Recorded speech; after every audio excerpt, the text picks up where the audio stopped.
सध्या चिपळूणमध्ये विजेचा खेळखंडोबा पाहायला मिळतोय। दिवसातून 5 ते 6 वेळा वीज पुरवठा खंडित केला जातोय। एमएससीबीच्या कार्यालयावरती धडकून अधिकाऱ्यांना काळोखात बसवणार आणि एक वेगळं आंदोलन त्यांना दाखवून देणार असा कडक इशारा युवक काँग्रेस जिल्हा अध्यक्ष साजिद सरगुरू यांनी दिला आहे। हा सगळा जबाबदार एमएससीबी आहे। ह्याच्यासाठी एमएससीबीचा असलेला अंधाधुंद कारभार हे त्याला जबाबदार आहे।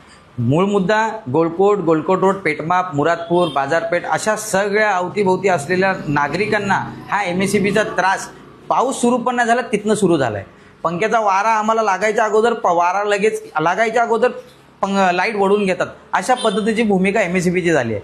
पण महिन्याची एंड यायच्या अगोदर दरवाजावर येऊन पैसे मागतात, ही पण त्यांचीच भूमिका राहिली।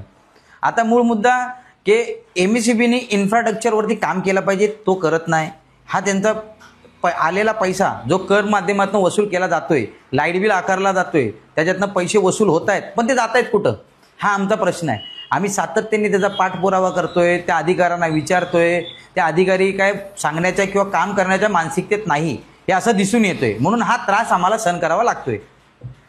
आता इन्फ्रास्ट्रक्चर म्हणजे काय, त्यांच्याकडे 2 वस्तू एकदम फॉल्टी आहेत, त्याच्यावरती कधी त्यांनी भविष्यात काम करतील हे आम्हाला माहिती नाही, पण अजून काम करत नाही। तो म्हणजे एक 33 केवीची लाईन आणि दुसरी डीपी वरती अवतीभोवतीचा एवढा लोड टाकून ठेवला आहे की नवीन डीपी टाकायसाठी त्यांच्याकडे पैसे नाही असं त्यांच्याकडनं सांगण्यात येतो, किंवा अधिकारी वरिष्ठ आहेत त्यांचे हे त्याच्यावरती लक्ष देत नाही।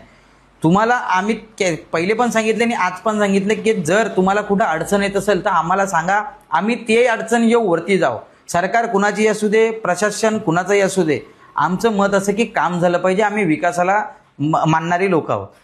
दुसरा, लोकांना जो त्रास होतोय त्याच्यामध्ये कसं आहे की कोण कोण आजारी आहे, कोण वयस्कर आहे, त्यांना राहत नाही, कोण व्हेंटिलेटरवर आहे, मग त्यांचा बंदोबस्त कोण, जर एखादा जीव जातोय तर त्याचा जबाबदार कोण, हे सगळे पडलेले प्रश्न आहेत आणि हे आम्हाला आता बर्दाश्त होत नाही आणि हे आमच्या बर्दाश्तच्या बाहेर झालेले आहेत।